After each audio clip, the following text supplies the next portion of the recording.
It's also a criminal offence if I give you that money when I know or have reasonable cause to suspect that it will or may be used for the purposes of terrorism. So please provide me with an exemption so I can pay this money and act consistent with statute. So all I was asking HMRC, give me the exemption. When they said we have to collect taxes that are lawfully due.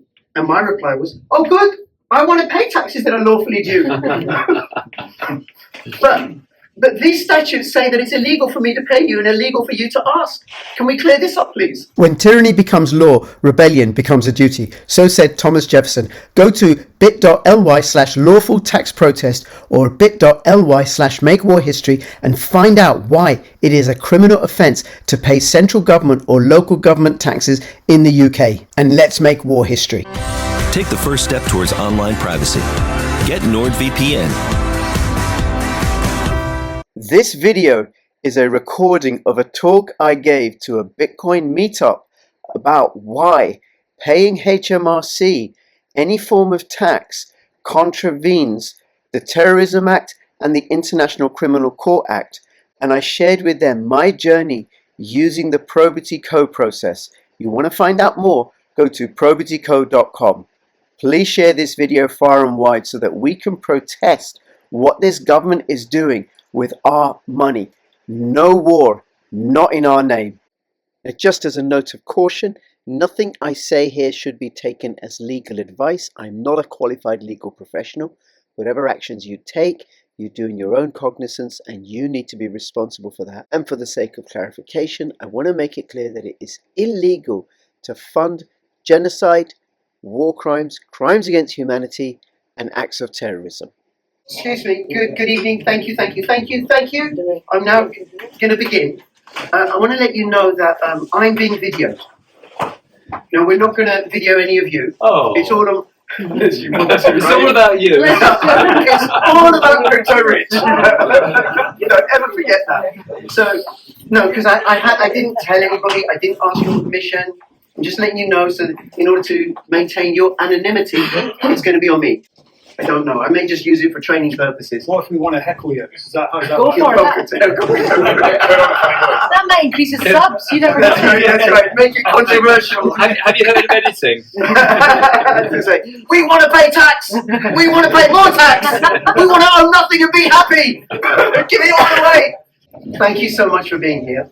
I run a YouTube channel on ODYSEE, Rumble, Podbean, and on Twitter under the name of Crypto Rich. I started in April 2017, and it used to be purely crypto. And then around about Brexit, life got rather exciting and interesting. And then come lockdown, it got far too exciting. Well, not exciting, far too interesting. So I do more and more political stuff. When I was born in Pakistan, but I grew up in London. And when I was 18, I joined the anti-apartheid movement. At the time, P.W. Botha was coming to the UK on a state visit. And I went to a school where 55% of the kids were African Caribbean. The next rump were Gujaratis. And then the next rump were Irish Catholics. And I'm like, they're inviting P.W. Botha to this country. And this is apartheid. So I got involved in politics there, joined the anti-apartheid movement, and I've been interested in politics ever since.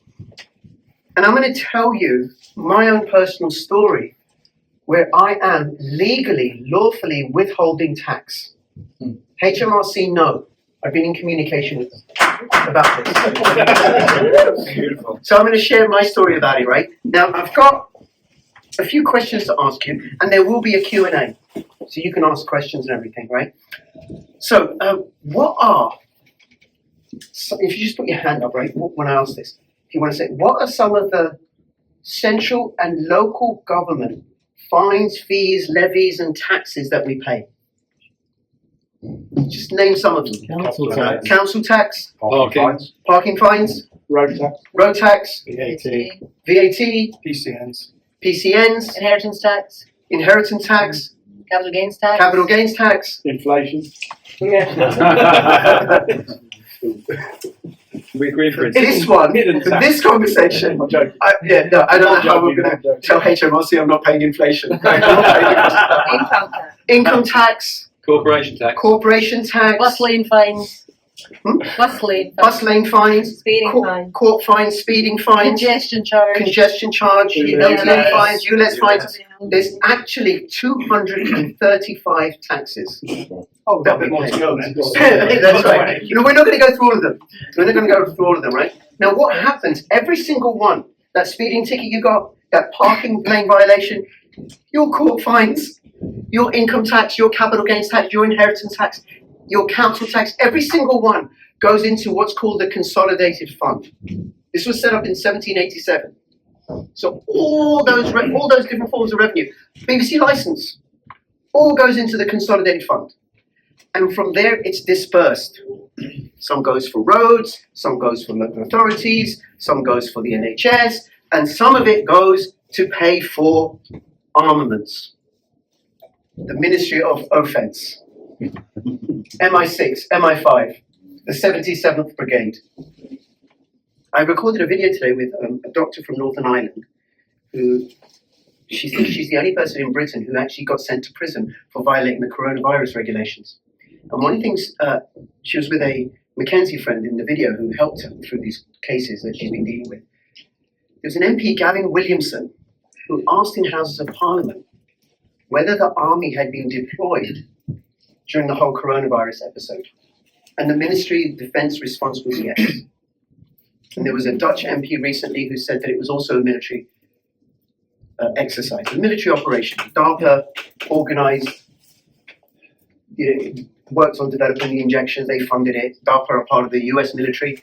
So some of the money from your income tax, from your sales tax, your BBC license, goes to those sorts of activities. And I'm sure that thrills your heart, fills it with joy. Now, it also goes to fund noble activities like net zero, the development of CBDCs, which we all want, right? Because we want the government scrutinizing every single transaction that we make. It goes for paying for Keir Starlin's security. I'm going to assert something. Hopefully, at least some of you will be a little bit triggered and reactivated and disagree with me. You won't say anything. Some of you might be like, oh, it's a bit interesting.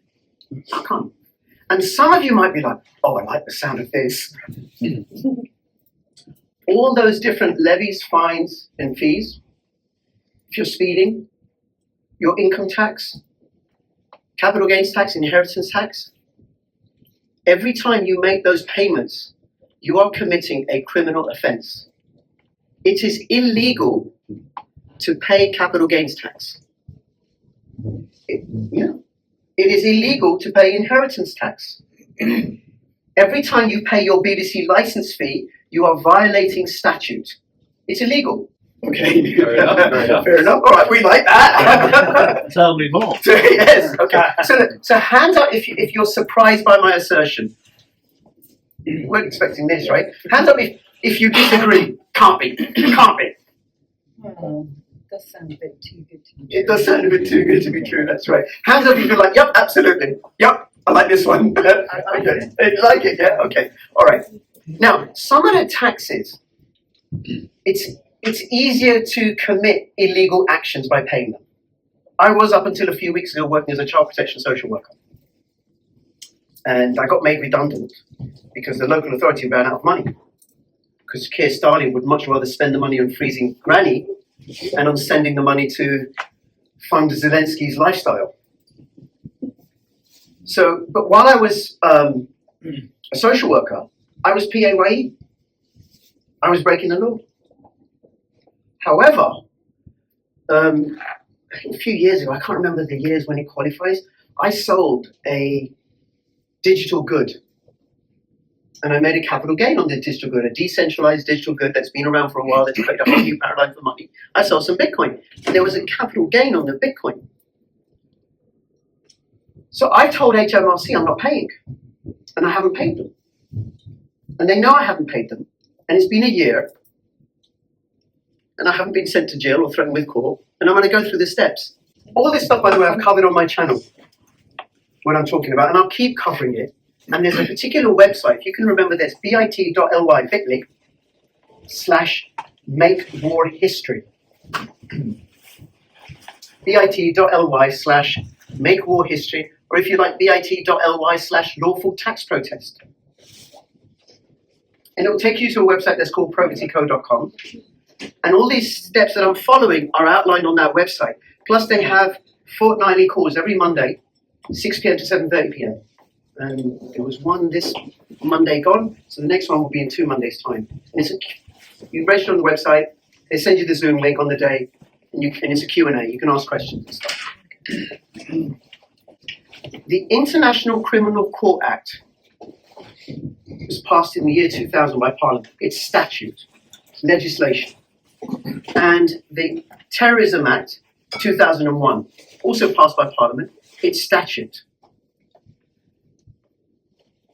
What those two acts taken together make it a criminal offence to give money to any organisation, directly or indirectly, that facilitates or funds genocide, crimes against humanity, war crimes, or acts of terrorism.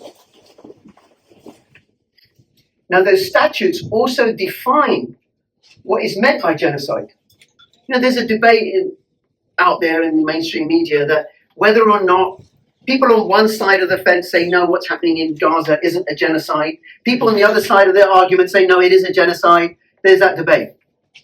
Parliament has its own definition of genocide. The killing of 2 or more people that are united by nationality, race, ethnicity, or religion. That's it. Wow. That's pretty cool. It's pretty good, right? I cannot think of a worse crime than the mass slaughter of people through war. And I thought long and hard, you know, I work in child protection. So I work with abused children. It's horrific what happens to children. But where thousands and thousands and thousands of people are killed for the war profiteers because of the arguments that the gangsters who rule over our lives are having with each other. And they want to send our daughters and our sons to engage in those wars, in their conflicts, so they can profit out of it, out of the blood of the slain. So, by the way, I'm Muslim, but for 10 years I went to Quaker meetings. That's the kind of Muslim I am. I'm up for a world where human beings honor human beings. And the worst crime, like I said, I think is war. Whether it's Ukrainians killing Russians, or the British bombing the Yemenis, or Israelis killing Palestinians, or Palestinians killing Israel, wherever it goes on, you know, for a fraction of the money that war costs, we could negotiate peace. We could cause peace. So now there are people out there who support particular conflicts. There are people out there who support Israel. There are people out there who support Gaza. There are people out there who think Putin is a dictator and needs to be stopped. There are people out there who think, no, Putin needs to defend the Russians in Ukraine. But there may be other reasons that people have, or people may have, for not committing the criminal offense of paying taxes. You may not want to fund CBDCs. You may not want to fund net zero, the lunacy of climate change, where you will be cold, own nothing, and be miserable eating bugs. You may not want to fund that. You may not want to fund all sorts of other activities that this government is engaging in that we don't have a say in. We didn't vote for this. We didn't vote for freezing Imperial Granny, all that sort of stuff, right? So you find your place in that discourse. It may be that you just want to hold on to the money because the government's going to keep printing pounds and things are going to get more and more expensive, and they're going to keep squeezing us through the tax regime so that we are poorer and poorer and poorer. Well, hold on to your fiat. Sorry, I called it money, I apologize. Hold on to your shitcoin. Your pound shitcoin, right? Because right now that's the main medium of exchange. Okay, so it's a criminal offense. The International Criminal Court Act 2001, Section 52 makes it a criminal offense for a person to engage in conduct ancillary to war crimes, crimes against humanity, and or genocide. This includes providing funding to agencies that carry out war crimes, crimes against humanity and or genocide. Now there's a website, legislation.gov.uk, that has all the statutes that are in effect. So you can find it on that and check it out for yourself. Section 78 is the kind of clause that isn't common in all statutes, but it was specifically put in with this one. This act binds the Crown and applies to persons in the public service of the Crown and property held for the purposes of the public service of the Crown as it applies to other persons and property. Meaning, the International Criminal Court Act applies to me and it applies to all agencies and agents of the Crown. The government are not exempt. Government agents are not exempt. And the Supreme Court ruled, with reference to the Terrorism Act, that it applies to military and quasi-military activities of the UK government, even where they've been sanctioned by Parliament. Now, the Terrorism Act, but it's to do with causing violence or harm for a political purpose. That's terrorism. And that includes, when the British Navy dropped bombs on Yemen. That's terrorism. A person commits an offence if he becomes concerned in an arrangement as a result of which money or other property is made available or is to be made available to another, and he knows or has reasonable cause to suspect that it will or may be used for the purposes of terrorism. Now, the UK, the Air Force, are running reconnaissance flights over Israel, providing them with intelligence that they can then use in their slaughter of Palestinians. I know that. I know HMRC, some of the money that I give to HMRC is going to be used for terrorism. It's going to be used to facilitate genocide. I downloaded from the website a trust form. Now, who knows what trusts are? Okay, you may know more than me. Right? Some of this stuff, right, is so like mind-bending. Trust law is older than statute. It's older than the Magna Carta. A will is a form of trust. I'm going to give you this money because I'm off to the Crusades to go and kill some of those infidels, but you're going to use this money to look after my family, and these are the conditions. And it's binding. You're honor bound to honor the conditions of the trust. There's no getting out. And it's also trusts are the way noble people like Rishi Sunak and his ilk, they don't pay tax because they know to do so would be illegal. So I put the money in trust, and here's what the trust said. So in a trust, there's three parties to a trust.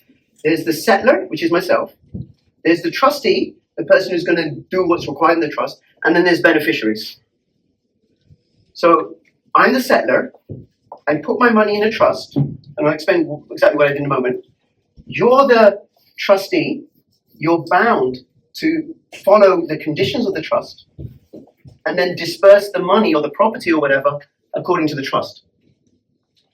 So I downloaded the trust form, and essentially what I said, as the settler and the trustee, I think it was the same person. Sorry, where did you get the form from? From the ODYSEE website, right? And it's very simple. There's just a few sections to fill in, right? I put in my self-assessment claim for this capital gains tax, and then I said, okay, here is the trust form. Filled it out. I owe this much. The primary beneficiary is HMRC. And I actually didn't send them any money. What I did was I took 5% of, you can take 5 to 10% of the amount that's owed, and you put it in a separate account, or you put it in an envelope or in a strong box. So it's actually there with the original trust documents. And the trust documents, I got them notarized. I got it witnessed or authorized by a solicitor. They just sign the form. They don't say whether it's accurate or give me any legal advice on it, right? But it says, you, HMRC, can have all this money provided by such and such a date, you can demonstrate, prove that none of this money will be used in violation of these statutes. Because that would be a criminal offense. And the trust lays out the provisions in detail. If you fail to do so by such and such a date, the proceeds will go to the secondary beneficiary, which could be anybody. Could be me, could be you, could be anybody. Now, I did this it's November 2023. I sent the trust form. I sent a copy to HMRC, and I said, you've got until January the 31st, 2024. They wrote to me sometime after. I've had about 9 letters back and forth with them, as well as they send me the payments, right? I owe this much, and then they slap on a late payment fee, right? So we had back and forth, back and forth. And essentially what they kept saying to me is you have to pay income tax. And in every single letter that I wrote to them, I said, I am committed to acting in consistent with statute. I do not want to break the law. So it's in documentation, signed. I want to act consistent with statute. Tell me, am I exempt from the provisions of these statutes, and are you exempt? Because here's how these laws work out. You're HMRC. It's a criminal offence for you to ask me for money if you have reasonable cause to believe that that money is going to be used for terrorism, war crimes, crimes against humanity, or genocide. By asking me for funds that's going to facilitate those activities, you're committing a crime, HMRC. Unless you tell me that you're exempt. Point me to an exemption. In statute, in case law, give me an exemption. It's also a criminal offence. It's also a criminal offence if I give you that money when I know or have reasonable cause to suspect that it will or may be used for the purposes of terrorism. I'm committing a criminal offence. So please provide me with an exemption so I can pay this money and act consistent with statute. But it gets these laws, the Terrorism Act in particular, is so watertight. If you ask me for money and you have reasonable cause to believe that it's going to be used for terrorism, and I have reasonable cause to believe that it's going to be, actually, if I have reasonable cause to believe that it's going to be used for terrorism, and I don't report you to the police, I'm committing a criminal offence. 2 years, maximum penalty. That's all I was asking HMRC, give me the exemption. Not once did they give me any exemption. In fact, they never referenced the International Criminal Court Act or the Terrorism Act in any of their letters to me. They didn't mention them. They kept saying, we have to, at one point they said we have to collect taxes that are lawfully due. And my reply was, oh good, I want to pay taxes that are lawfully due. But these statutes say that it's illegal for me to pay you and illegal for you to ask. Can we clear this up, please? They checked with the solicitor's office. We checked with our solicitor's office, and you have to pay income tax, statutory duty. Oh, good, good. Can you ask your solicitor's office, I wrote this in the letter to them, if the provisions of these statutes apply or not? Just don't ask them. That's all. And then tell me by what reference they don't apply. Because I don't want to break the law, I want to pay my taxes. No such exemption was forthcoming. No, it was back and forth, back and forth, back and forth. And then along the way, I'm learning this process. Learning it. And then I submit an affidavit. So an affidavit is a sworn statement of fact. It is court standard evidence. But you can submit an affidavit on anything. You could submit an affidavit that on Wednesday the 27th of November, in this venue, you listened to Crypto Rich and you decided that you were going to subscribe and comment and like to every single one of his videos and post all over social media. And you sign it. Yes, that's right. You've already Signed on the way in. I promise you, I crossed my heart and hope to die. So it's not an expression of an opinion, except where you say so, but it is a statement of fact, absolute statement of fact. So I wrote an affidavit, and in my affidavit I said, so I do solemnly and sincerely affirm and declare that I am the plaintiff in this matter, and that this affidavit is based on my personal knowledge unless otherwise stated. I declare that the following are statements of fact that I believe to be true to the best of my knowledge. I signed it. And then I gave them statements of fact. But I settled my capital gains tax liability in the form of a deed of sovereignty and a declaration of revocable conditional trust. Trust in short. I sent this to HMRC in November 2023. They didn't respond to the HMRC did not respond to the trust. They failed to meet the conditions by the time that I'd given them January 31st, 2024.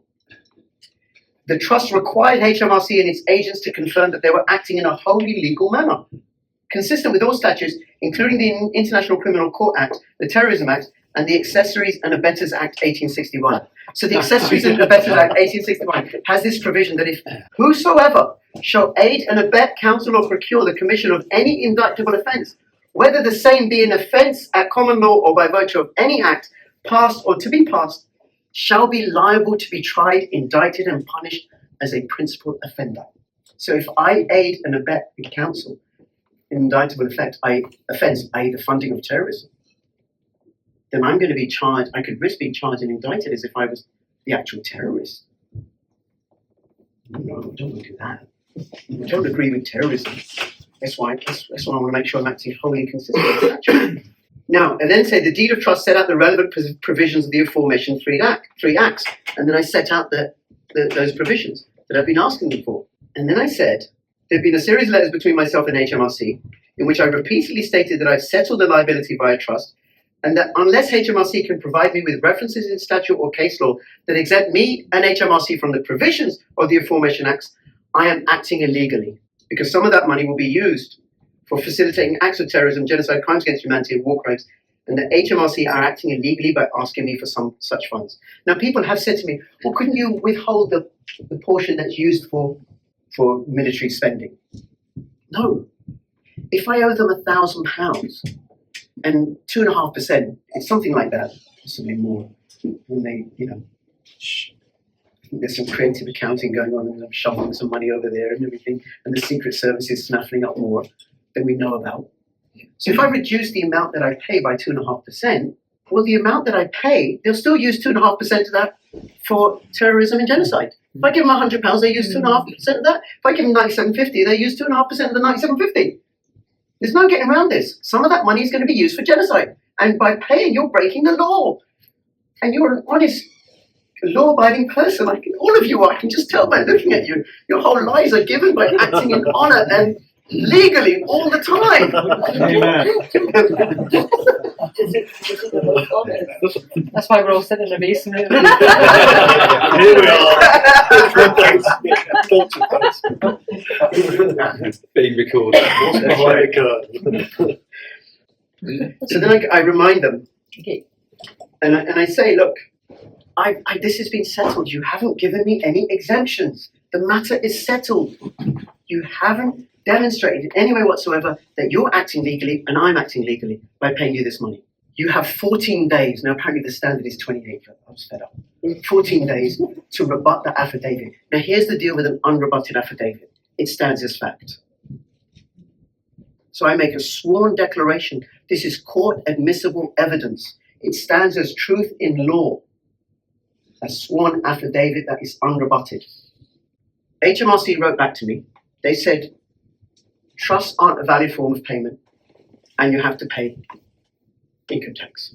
You have to pay in capital gains tax. You have to pay taxes. No reference to the International Criminal Court Act. No reference to the Terrorism Act or the Accessories and Abettors Act. Nothing. They didn't mention it. So they failed to rebut my affidavit. Am I exempt from paying? Am I exempt from these provisions? Are you exempt? Yes or no? Or you have to pay income tax. Right, okay. But am I exempt from these provisions? Yes or no? It says it applies. This section applies to all of us. Do you have an exemption? Tell me. They just ignored it. So then I sent them a notice of default. Which said, this matter is now settled. You have failed to rebut my affidavit. Please, that's it. That's pretty much it. Now, I'm going to give you one more chance to rebut my affidavit. You've got 7 days now. I haven't had a reply from them. Now, I think what HMRC aren't going to do is put anywhere in writing that, yes, we accept what you're saying. But they've not at any point threatened to take me to court. But you know what they did? They referred me to a debt enforcement agency. In fact, they referred me to 2 debt enforcement agencies. So I got a letter from a debt enforcement agency, and they said, we're acting on behalf of HMRC. You owe this much money. Please contact us to make arrangements to pay.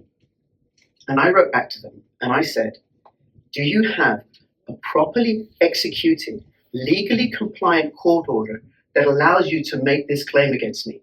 Unless you do, please do not contact me.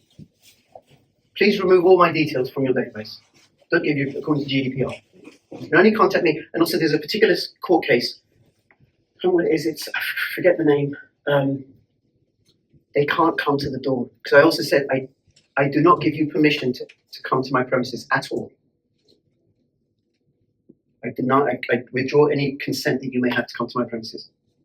And there was a court case recently to do with council tax, which said that debt enforcement agents cannot act without a properly executed court order. Because otherwise, I know your address, I'll just send you a letter saying, listen, contact me to make arrangements to pay me X amount. Sebastian, what's your address? I'll send you a letter too, right? She said, who are you sending me this letter out of the blue that I got to pay you? I didn't make any arrangement with you. They then wrote to me and then they said, give us your date of birth so we can remove your details from the database. What? No, I'm not giving you my date of birth. Take our correspondence as evidence that you think I am who you think I am and remove my details. Then they sent me another letter. Said, we've looked at your complaint and we've considered it and they didn't find it in my favor. We don't have a court order, but we'd like you to contact us to make arrangements to pay this money. So now I'm going to send them another letter. This is where I'm at with them, right? No, I'm not going to enter any arrangement or contract or agreement with you. Actually, I'm not going to use the word contract because I don't want them thinking about that freeman of the land stuff and everything. I'm going consistent with statute, not common law or case law or anything. It's just statute, their rules. I'm not going to enter into any arrangement or agreement with you. Your communications are causing me great distress. If you write to me again, I will consider this harassment and may take action under there's a particular statute about harassment. I think also malicious communications. All of this, by the way, I've learned through the probity code process and being on the calls. So then, that's the next one. But HMRC also then referred me to another debt enforcement agency. Some other stranger sending me a letter asking me to contact them to make payment to them. So I'll do the same thing with them, but I've learned how to shortcut the process. So I got the letter that I sent the first debt enforcement agency, change the details, and move quicker to do not contact me. You do not have a court order. And I know they haven't got a court order because HMRC haven't taken me to court. Here's what I would do next time. I would do the deed of trust, and I would very quickly move to an affidavit. And then the notice of default. Bye.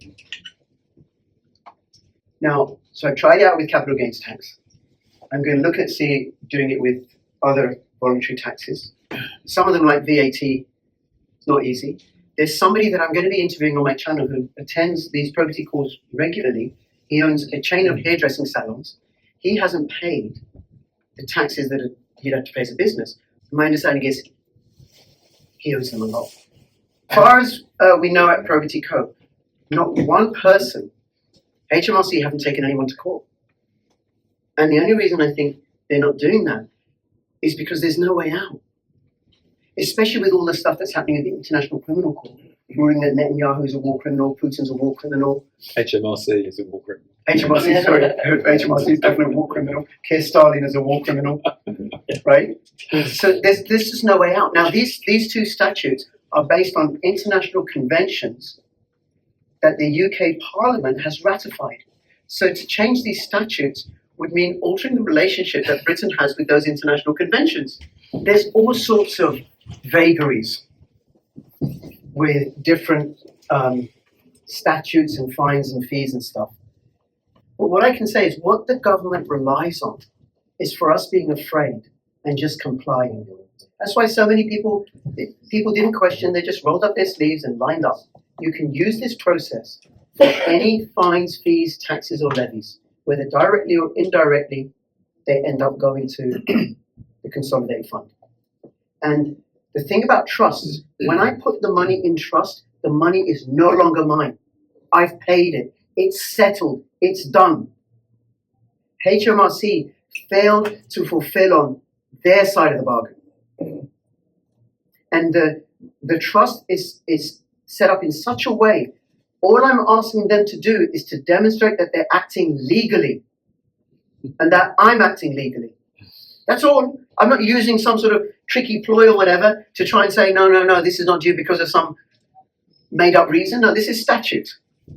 When a group of people like a government can drop bombs from the sky on innocents, non-combatants, then this sort of sending out letters, making demands for payments, it's okay. It's a minor. There's a growing movement. There's all sorts of processes. You find them on Telegram and on Rumble and BitChute and BitChute's a bit wild, and ODYSEE, right? And on YouTube, all sorts of stuff, because people are getting more and more pissed off with what this government are doing. They've broken the social contract. Yes. Now, one of the things that I had, and I think the probity process is different. It's not avoidance, it's not evasion. I paid. I paid in trust. The money's no longer mine. And one of the things HMRC said to me in one of their letters is that you can't use trust as a way of payment. Guess what?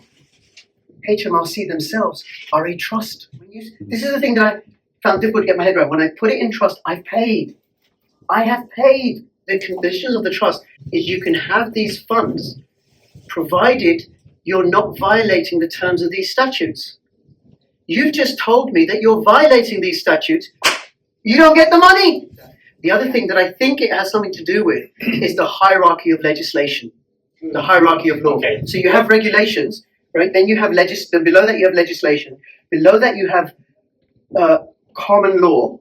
Before that you have trust and rules of equity, which is the foundation for common law. And before that you have natural law and Christian law in this country. So the base layers, what's at the top cannot countermand what's at the bottom. The 60, and I use this in another instance with regards to a particular fine, 1688 Bill of Rights, no fine, fee or forfeiture without conviction. It's still valid.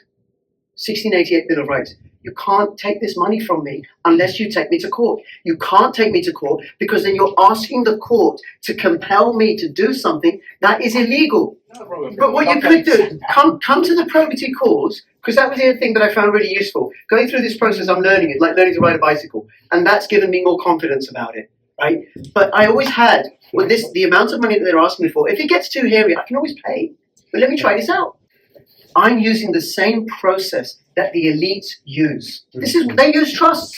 Yeah, but usually I believe in democratization and decentralization. Trust for everyone. Now the calls are really, really useful. Plus also, I listen to every single one of Crypto Rich's videos on this issue. Because he's interviewed many people and spoken to many people about this, right? No, I got it. Well, one of the things for me about it, right, is no matter whatever hardship I go through, it's nothing compared to what people in the Donbass or Kiev or in Yemen or in Tel Aviv or in Gaza have to go through. So that's for me. And Probity Co was set up by Chris Coverdale, and credit to him. And he has shared on videos with Crypto Rich. I know you've all watched them all. Rich guy sounds awesome. He's fabulous. He's really, really good. He's used this for paying parking fine. You can use it. Just try it and see. All right. Well, Thank you.